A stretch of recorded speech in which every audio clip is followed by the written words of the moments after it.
మొదట బనకచలతో వచ్చారు. తర్వాత నల్లమల సాగర్ను తెరపైకి తెచ్చారు. ఆ తర్వాత గోదావరి కావేరి పాట పాడారు. ఇప్పుడు 3 రాష్ట్రాల ఒప్పందం అంటూ కొత్త ముసుగు తొడిగారు. తెలంగాణ జల హక్కుల్ని కబలించడమే లక్ష్యంగా ఒక్కోసారి ఒక్కో రూపంలో కుట్రల కత్తులు విసురుతున్నారు. ఆ వరుసలో తాజా ప్రయత్నం కేంద్ర మధ్యవర్తిత్వం. గత 2.5 తెలంగాణ జల హక్కులపై ఇది 4వసారి నయవంచన. ఇటు బాబు అటు కేంద్రం ఆడిస్తున్న పరివాహక రాష్ట్రాల పాచికల ఆటలో పావుగా మిగులుతున్నది రేవంత్ సర్కారు.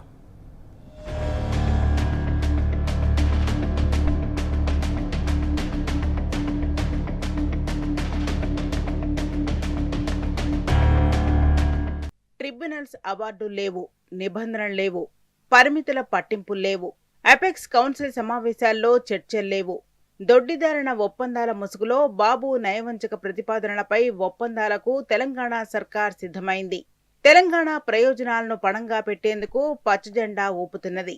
కర్ణాటక వేదికగా కేంద్ర జలశక్తి శాఖ మంత్రి సిఆర్ పాటిల్ మధ్యవర్తిత్వం వహించగా కర్ణాటక, ఏపీ, తెలంగాణ రాష్ట్రాల ముఖ్యమంత్రులు ఏకాభిప్రాయానికి వచ్చారు. త్వరలోనే దీనిపై కీలక ప్రకటనలు వెలువడతాయని కేంద్ర మంత్రి, రాష్ట్రాల ముఖ్యమంత్రులు సైతం ప్రకటించారు. కర్ణాటక రాష్ట్రం మునీరాబాద్లోని తుంగభద్ర జలాశయం వద్ద తుంగభద్ర డ్యాంకు ఇటీవల కొత్తగా అమర్చిన 33 గేట్లను గురువారం ప్రారంభించారు.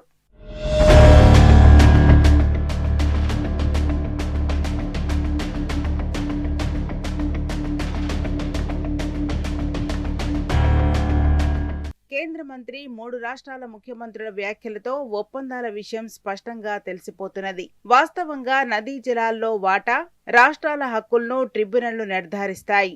అందులో ఏ నదికి ఆ నదికే ఇవి ఉంటాయి.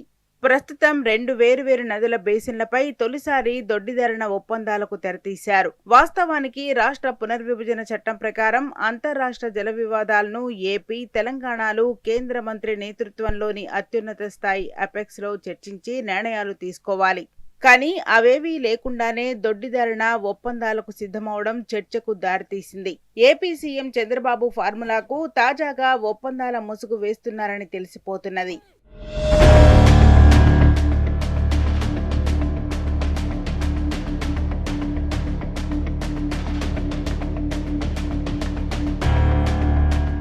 ఉమ్మడిగా ఉన్నంతకాలం తెలంగాణ సాగునీటి ప్రాజెక్టులపై కుట్రలు పన్ని కృష్ణా జలాల్ని సీమాంధ్రకు దోచిపెట్టిన చంద్రబాబు మరోసారి తెలంగాణ హక్కు జలాలపై పంజా విసిరేందుకు సిద్ధమయ్యారు. కేంద్రం పంచన చేరి తెలంగాణ రైతులకు దక్కాల్సిన గోదావరి జలాలను తన్నుకుపోయేందుకు విశ్వ ప్రయత్నాలు చేస్తున్నారు. తొలుత సముద్రంలో కలిసే 200 టీఎంసీల వరద జలాలనే తరలిస్తామంటూ పోలవరం బనకచెర్ల ప్రాజెక్టును 81,000 కోట్లతో ప్రతిపాదించారు. బాబు చర్చలకు సిద్ధమని ప్రకటించడం, సీఎం రేవంత్ రెడ్డి సైతం సయ్యనడం, తెలంగాణ సమాజం నుంచి వ్యతిరేకత రావడంతో ఎట్టకేలకు ఆ పాచిక పారక చంద్రబాబు వెనక్కి తగ్గారు. బనకచెర్ల పాచిక పారకపోవడంతో చంద్రబాబు తన రూపం మార్చుకున్నారు.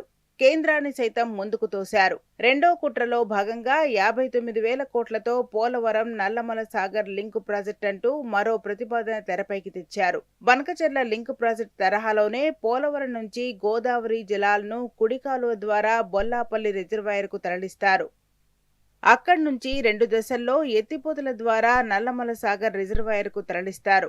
ఏ రాయితో కొట్టుకుంటే ఏమిటన్నట్టు అటు బనకచెర్ల అయినా ఇటు నల్లమల సాగర్ అయినా 200 టీఎంసీల గోదావరి జలాలను తరలించాలన్నదే చంద్రబాబు స్కెచ్.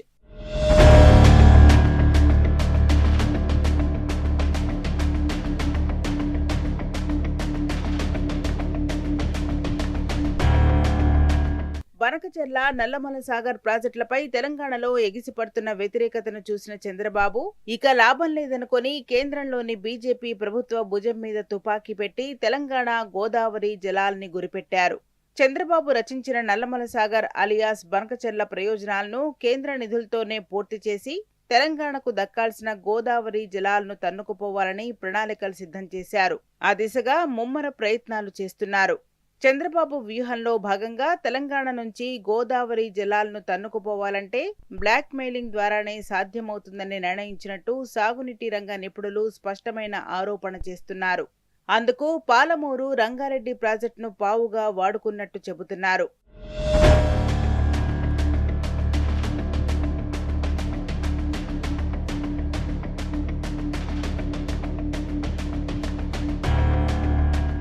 కేంద్రమే మధ్యవర్తిత్వం వహించి మరీ పాలమూరు రంగారెడ్డి ఎత్తిపోతలకు అనుమతులిస్తే నల్లమల సాగర్ కు అనుమతుల విషయాన్ని పరిశీలిస్తామంటూ ప్రకటించడం గమనార్హం.